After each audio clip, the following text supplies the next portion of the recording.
नमस्कार, मैं जैस्मिन शर्मा आप सभी दर्शकों का अन्नदाता कार्यक्रम में स्वागत करती हूं। हर रोज की तरह कार्यक्रम में लेकर आई हूं खेतीबाड़ी से जुड़ी हुई बहुत सी लाभकारी जानकारियां।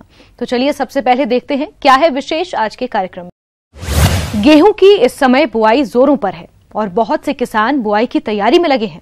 तो जैसा कि आप जानते हैं कि किसी भी फसल से अधिक उपज लेने के लिए उन्नत बीज के चयन के साथ अन्य तकनीकी बातों पर भी विशेष ध्यान देने की जरूरत होती है, जिस पर चर्चा करने के लिए हमारे बीच उपस्थित हैं कृषि विज्ञान केंद्र वाराणसी के डॉक्टर नरेंद्र प्रताप। नवंबर के महीने में इसकी बुआई की जाती है और यह रबी की जो है प्रमुख खाद्यान्न फसलों में एक फसल है। तो गेहूं खेती के बारे में सबसे पहले चर्चा करते हैं कि इसका खेत की तैयारी कैसे करें।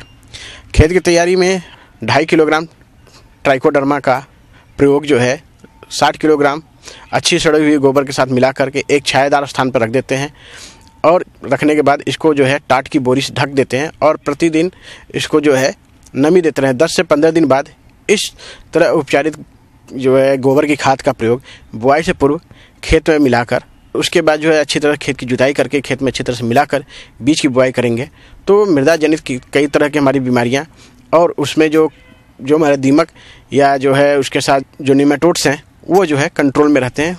उर्वरक का प्रयोग हम मृदा परीक्षण के आधार पर ही करें, क्योंकि उसमें जो रिकमेंडेशन मिले कि किस उर्वरक का कितनी मात्रा में प्रयोग करें और किन किन तत्वों की कमी है उसका जो है भरपूर मात्रा में प्रयोग करते हुए तब खेती करें। किसान भाई अगर मृदा परीक्षण नहीं कराए हैं तो वो जो है गेहूं की जो रिकमेंडेड संतुष्ट मात्रा है उसका प्रयोग करें। उसमें जो है 150 kilogram nitrogen, 60 kilogram phosphorus, 40 kilogram potash का प्रयोग करें और साथ ही साथ 30 किलोग्राम प्रति हेक्टेयर की दर से सल्फर का भी प्रयोग किया जाता है। किसान भाइयों, बताए गए इन तत्वों की पूर्ति के लिए आप यूरिया, सिंगल सुपर फॉस्फेट और म्यूरेट ऑफ पोटाश का प्रयोग करें, जिनकी प्रति हेक्टेयर कुल मात्रा इस प्रकार है।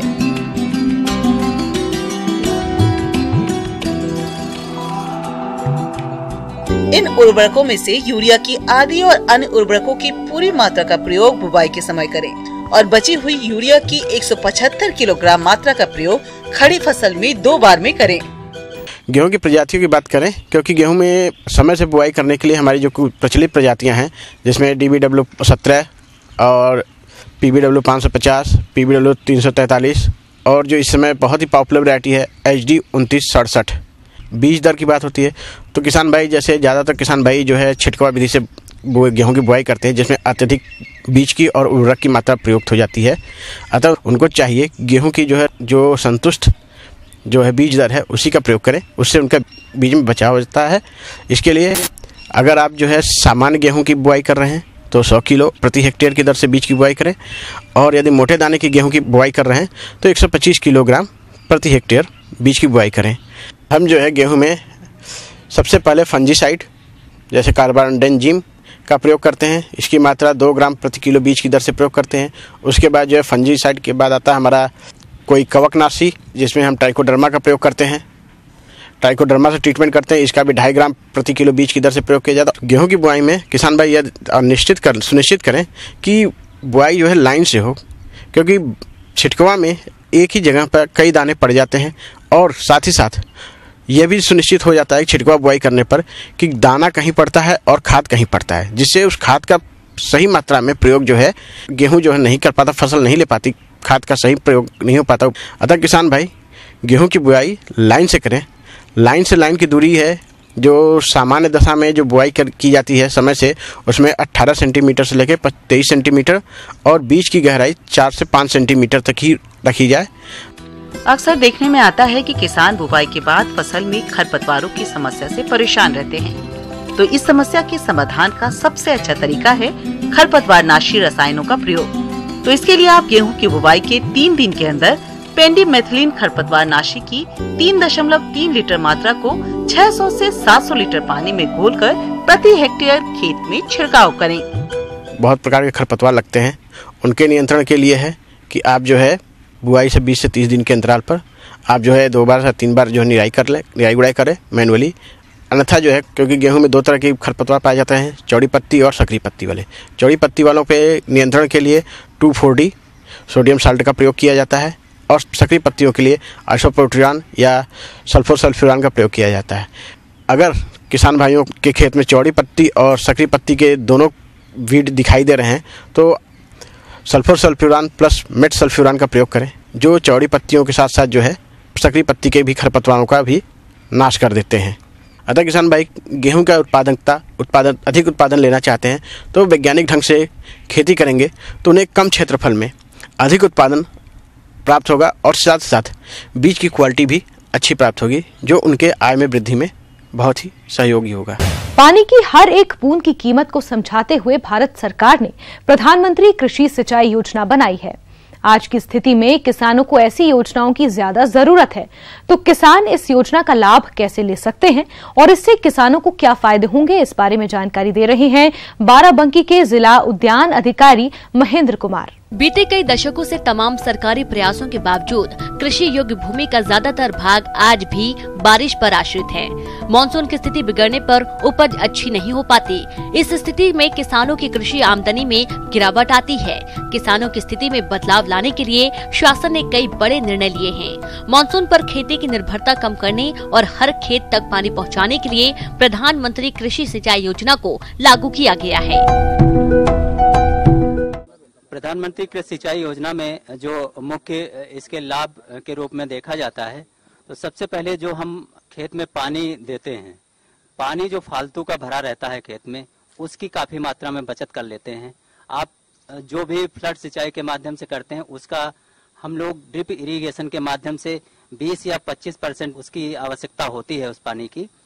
दूसरे, जब हम फर्टिलाइजर का उपयोग करते हैं तो टैंक के माध्यम से सीधे पौधों में दिया जाता है फर्टिलाइजर, जिससे 30% आराम से इसकी पैदावार बढ़ती है और उसकी बचत हो जाती है खाद की।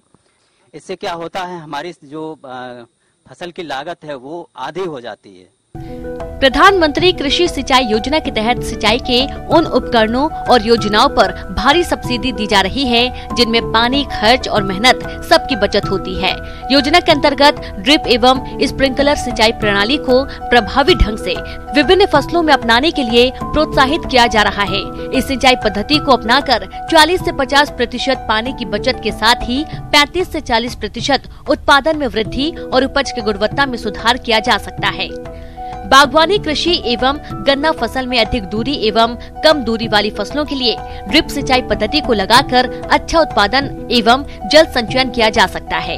इसी प्रकार स्प्रिंकलर सिंचाई मटर, गाजर, मूली, विभिन्न प्रकार की पत्तेदार सब्जियां, दलहनी फसलें, तिलहनी फसलें, अन्य कृषि फसलें, औषधीय एवं सघन फसलों में मिनी स्प्रिंकलर, माइक्रो स्प्रिंकलर एवं रेन गन द्वारा सरलता से सिंचाई प्रबंधन किया जा सकता है। मैं केले की फसल में ड्रिप इरिगेशन के बारे में इन लोगों को बता रहा हूं। तो केले की फसल में ड्रिप इरिगेशन बहुत ही लाभदायी है और इससे केले की फसल जो है लगभग 10 से 15% इसका उत्पादन बढ़ता है। मैं अपेक्षा करता हूं यहाँ के लोगों से कि इसका जो है अपने फसल में अवश्य प्रयोग करें। इस फसल के लिए जो सरकार के द्वारा सब्सिडी उपलब्ध कराई जाती है वो 80% बड़े किसानों के लिए है तथा 90% लघु और सीमांत किसानों के लिए दी जाती है। केले की फसल में अमूमन देखा जाता है तो करीब 1,10,000 15,000 के आसपास लागत आती है, तो इसका 90% छूट मिल जाती है। तो किसानों का मुझे लगता है कि 15-20 हजार रुपए के आसपास इसकी लागत आती है और जिससे ये अच्छा मुनाफा कमा सकते हैं। इस योजना का लाभ सभी वर्ग के किसानों को दिया जा रहा है। योजना का लाभ प्राप्त करने के लिए किसान के पास खुद की खेती एवं जल स्रोत उपलब्ध होना चाहिए। योजना का लाभ सहकारी समिति के सदस्यों, सेल्फ हेल्प ग्रुप, गैर सहकारी संस्थाओं, उत्पादक कृषकों के समूह के सदस्यों को भी दिया जा रहा है। ऐसे लाभार्थियों या संस्थाओं को भी योजना का लाभ मिल रहा है जो कॉन्ट्रैक्ट फार्मिंग अथवा न्यूनतम 7 वर्ष के लीज की जमीन पर बागवानी या खेती करते हैं। लाभार्थी किसान अनुदान के अतिरिक्त विशेष धनराशि स्वयं के स्रोत से अथवा ऋण प्राप्त करके अदा करने के लिए सक्षम होना चाहिए। बताना चाहूँगा, प्रधानमंत्री कृषि सिंचाई योजना में अनुदान सब्सिडी प्राप्त करने के लिए सबसे पहले किसानों को कृषि विभाग की वेबसाइट पर जाना है upagriculture.com पर। इस पे उद्यान विभाग के विंडो पर जाके उसमें अपना रजिस्ट्रेशन कराएं। रजिस्ट्रेशन कराने के लिए मुख्यतः 3 चीज़ों की आवश्यकता होती है। उस खेत की खतौनी जिस पे फसल उगाना है, नंबर 2 आधार कार्ड की कॉपी, नंबर 3 बैंक खाता नंबर, इन 3 चीज़ों की आवश्यकता होती है। इसके अतिरिक्त मोबाइल नंबर की भी आवश्यकता होती है, उसमें मांगा जाता है।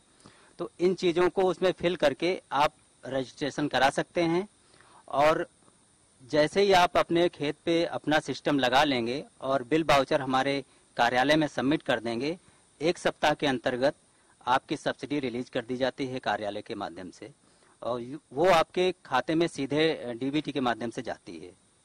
और इसमें जो माननीय प्रधानमंत्री जी का एक नारा है कि किसी तरह से 2022 तक किसानों की आमदनी दोगुनी की जाए, तो इस पद्धति को अपनाकर आप अपनी लागत में 50% की कटौती करके उत्पादन में 20 से 25% की वृद्धि आराम से कर सकते हैं। मछली पालन अब घाटे का व्यवसाय नहीं रहा, इसमें नए प्रयोगों की पूरी संभावना है। इन संभावनाओं की बदौलत कई किसानों ने मिसाल कायम की है। ऐसे ही सफल किसानों में से एक हैं झारखंड रांची जिले के नरेंद्र पांडे, जो कि कांके डैम में मत्स्य पालन करके सालाना लाखों की आमदनी कमा रहे हैं। तो चलिए जानते हैं इनकी सफलता की कहानी। मैं नरेंद्र पांडे मछली के कारोबार से अनभिज्ञ था। मुझे मछली पालन के बारे में 0% भी जानकारी नहीं थी, मगर चलते चलते रास्ते में मेरा भाग्य खोलने के लिए एक अफसर आया जिसका नाम है राजीव कुमार, डायरेक्टर मत्स्य विभाग के थे, और उन्हीं के साथ एक डीएफओ थे। इन दोनों ने कांके डैम पर घूमने आया और दोनों आदमी घूमने आए, तो उन लोगों से हम लोगों का मुलाकात हो गई और मछली पालने के लिए इन लोगों ने हमें प्रेरित किया कि आप मछली पालो।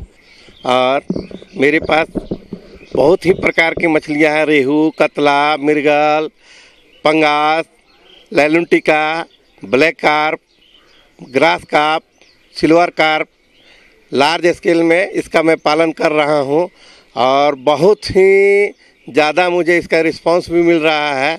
और यहाँ पर मेरा मार्केट भी यही है, मेरा डैम पर ही है। सौभाग्य की बात है कि सारे व्यापारी और लोकल आदमी भी यहाँ पर आ जाते हैं। हमारा टीम मिल करके बहुत अच्छा काम कर रहा है यहाँ पर। मैं प्रतिदिन जो मछली निकालता हूँ वो रेहू है, कतला है, पंगास है, लैलून टिका है, ग्रास कार्प है, ब्लैक कार्प है, सिल्वर कार्प है। इस तरीक़ा से मैं प्रतिदिन मछली निकाल करके और कम से कम प्रतिदिन 200, 250, 300 किलो के लगभग प्रतिदिन हम लोग सेल करते हैं। इन्होंने बताया कि इनकी ये कामयाबी केवल इन्हीं की नहीं है, इनके मित्र प्रकाश रंजन तिवारी और टिंकू वर्मन ने भी इनका खूब साथ दिया, जिसकी बदौलत आज ये कांके डैम पर समिति बनाकर मछली पालन कर रहे हैं। इनका कहना है कि इनकी समिति में 55 सदस्य हैं, जिन्हें काम के आधार पर आमदनी का प्रतिशत बांटा जाता है। जब मैं इस पालन को शुरू किया उस समय हमारे पास हमारी आर्थिक स्थिति ऐसी नहीं थी जिसके चलते मैं इसको कारोबार को बढ़ा सकूं। हम लोगों ने मार्केट से 10% ब्याज पर ले करके और इसका संचालन किया। संचालन करने के बाद में फिर मार्केट में और इसको आगे बढ़ाने के लिए मैं मछली को संचालित करने के लिए मेरे पास पूंजी नहीं था, उसके लिए पूंजी घट गया। तो मेरे साथ 2 मित्र आए जिनका नाम है प्रकाश रंजन तिवारी और एक है टिंकू वर्मन, जिन्होंने हमारा हौसला को अफजाई किया। मैं निराश होकर बैठ गया था कि मैं मछली पालन अब कैसे करूं। तो दोनों में है, एक मेरे दाहिने हैं, एक मेरे बाएं हैं। ये दोनों मित्र ने हमें इतना सहयोग किया कि मैं इनको ज़िंदगी भर नहीं भूल सकता हूं। हालांकि आज के डेट में मैं इतना अच्छा मछली पालक हूं कि जो मछली नहीं पालता है मैं उसको भी प्रेरित करना चाहता हूं कि आप एक बार मछली पालो, धनवान बनो, मछली खाओ, बलवान बनो। इन्होंने बताया कि किसान मछली पालन से जुड़े, इसके लिए शासन भी कई प्रकार से किसानों की सहायता कर रहा है और इन्होंने भी इसका लाभ लेकर मछली पालन की शुरुआत की थी। ये किसान कांके डैम पर 26 एकड़ क्षेत्र में मछली पालन कर रहे हैं। मछली पालन में बहुत ही ऐसा है। तो मैं 2016 में मछली का कारोबार शुरू किया 28 जुलाई को। मैं हर महीना मछली छोड़ता हूँ क्योंकि मुझे डेली मारना है। मैं 1 महीना का बजट निकालता हूँ, मैं कितना मछली बेचा, उस मछली को बेचने के बाद में उसको प्रति महीना हम लोग जोड़ते हैं। इस महीना में इतना मछली निकल गया, फिर उसका रिसाइकलिंग के हिसाब से फिर मछली छोड़ देते हैं, ताकि मैं सालों भर मछली छोड़ का एथी कर सकूँ, रिकवरी कर सकूँ। सालों भर मेरा काउंटर पर मछली बिकता है। और मेरे सोसाइटी में कम से कम 55 आदमी जुड़े हुए हैं। लगभग पर डे 25-30 आदमी आके रोजगार कर ही लेते हैं। वो आप देखें, मछली काटने वाला भी 2000 लेके जाता है। काटने वाला भी हमारे यहाँ 2000 रुपये लेके जाता है। तो हमारे सोसाइटी के टोटल लोग बहुत खुश है। और मेरा वार्षिक आय मतलब वार्षिक इनकम टोटल इनकम मेरा 55 से 60 के बीच में है। हाँ, टोटल 55 से 60 मेरे यहाँ टोटल सेल वैल्यू है। और मेरा खर्च करीब 22 से 23 लाख रुपया आएगा। जिसे दाना का खर्चा हो गया 8 लाख रुपया, स्टाफ खर्चा हो जाता है 10 से 12 लाख रुपया, और मेरा मछली का खर्चा हो गया 10 से 10.5 लाख रुपया। मछली बच्चा लाने में खर्च हो जाता है। कुछ दवा ववा सभी मिला करके 21 से 22 लाख रुपया मेरा खर्च होता है। और खर्च हो रहा अभी तक हुआ है। और मैं इस बार का नेट बेनिफिट में लगभग 30 से 32 लाख रुपया जा रहा हूँ। इसी तरह से प्रति साल मत्स्य पालन में मेरा 30 से 32 लाख पूरे सोसाइटी को मिलता है, जो हमारी सभी सोसाइटी बहुत खुश रहती है। और हर मतलब आधे मेंबर को लाख रुपया महीना भी कमाई हो जाता है, किसी को 50,000 रुपये भी महीना आ जाता है, और सारे लोग बहुत खुश हैं। इन्होंने बताया कि मछली पालन से अच्छा लाभ कमाना है तो इनकी देखरेख पर विशेष ध्यान देना पड़ता है, क्योंकि इनकी देखरेख से थोड़ी सी भी लापरवाही काफी महंगी साबित हो सकती है। इनका कहना है कि ये समय समय पर मत्स्य विशेषज्ञों की सलाह लेते हैं, तालाब के प्रबंधन पर भी खासा ध्यान देते हैं और मछलियों की बढ़वार अच्छी हो इसके लिए संतुलित मात्रा में आहार देते हैं। मेरा कहना है कि आप इस पर जितना ध्यान दोगे उतना ही बढ़ोगे भैया। मछली पालो, धनवान बनो, मछली खाओ, बलवान बनो।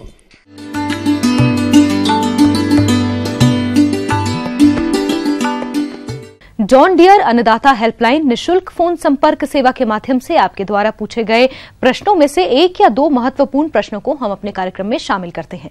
इसी के तहत आज का चयनित प्रश्न और उसका जवाब इस प्रकार से है। अन्नदाता निशुल्क फोन संपर्क सेवा के माध्यम से पूछे गए प्रश्नों में से आज हमने जिस प्रश्न को कार्यक्रम में शामिल किया है उसे पूछा है अछलदा जिला औरैया के कृषक जितेंद्र यादव ने। आप पपीते के बाग में लीफ कर्ल रोग के नियंत्रण के बारे में जानकारी चाहते हैं, तो जितेंद्र यादव जी आपकी जानकारी के लिए प्रस्तुत है कार्यक्रम का यह अंश। तो पपीता एक महत्वपूर्ण फसल है स्वास्थ्य के दृष्टि से और उत्पादन के दृष्टि से, लेकिन इसको मुख्य रूप से बीमारियों से बहुत ज़्यादा उत्पादन कम हो जाता है। तो इसमें मुख्य रूप से विषाणु जनित रोग बहुत समस्या करते हैं और उत्पादन को बहुत गिरा देते हैं। इसमें मुख्य रोग है लीफ कर्ल। पपीते में लगने वाला एक मुख्य रोग है लीफ कर्ल, जिससे अधिक नुकसान होता है। तो ये रोग किसके द्वारा फैलता है और इसकी पहचान के सही लक्षण क्या हैं, जो कि इस प्रकार से है। तो ये वायरस जनित रोग है जो कि बहुत तेजी से फैलते हैं और कुछ इलाकों में तो 80% तक पौधे इससे ग्रसित हैं। तो इसमें जो मुख्य लक्षण दिखाई देते हैं, इसमें पत्तियों का टेढ़ा मेढ़ा हो जाते हैं और उनका आकार अनियमित आकार का हो जाता है। पत्तियां बहुत छोटी रह जाती हैं। लीफ कर्ल में पत्तियां नीचे की तरफ पूरा मुड़ जाती हैं और एक गुच्छा जैसे दिखाई देता है। तो इसमें बहुत तेज़ी से प्रभावित होता है, तो पौधा बहुत छोटा रह जाता है और या तो फल बहुत कम लगेंगे या आकार छोटे हो जाएंगे, या तो फल का आकार टेढ़ा मेढ़ा हो जाता है, जिससे उनका मार्केट वैल्यू कम हो जाती है। इसके अलावा उत्पादन बहुत कम हो जाता है। तो इनको रोकथाम के लिए मुख्य रूप से ये वाहक कीट होते हैं जो वायरस को फैलाते हैं, तो उनको नियंत्रित करने के लिए रोगौर 0.01% का छिड़काव पौधे में करने से वाहक कीट का नियंत्रण किया जा सकता है।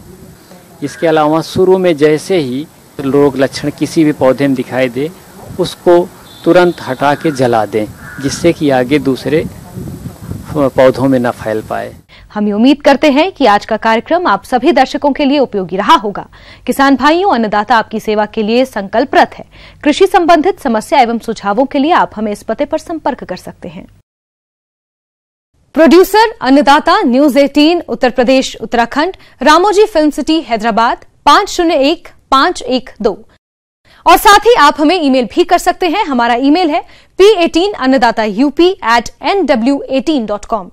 इसके अतिरिक्त आप हमें जॉन डियर निशुल्क हेल्पलाइन नंबर 180041921555 पर सोमवार से शनिवार सुबह 10 से शाम 4 बजे के बीच संपर्क कर सकते हैं। अब आइए देखते हैं कल दिखाए जाने वाले कार्यक्रम की कुछ मुख्य झलकियां। जौ की फसल से अधिक उत्पादन लेने हेतु वैज्ञानिक तकनीकी से बुआई।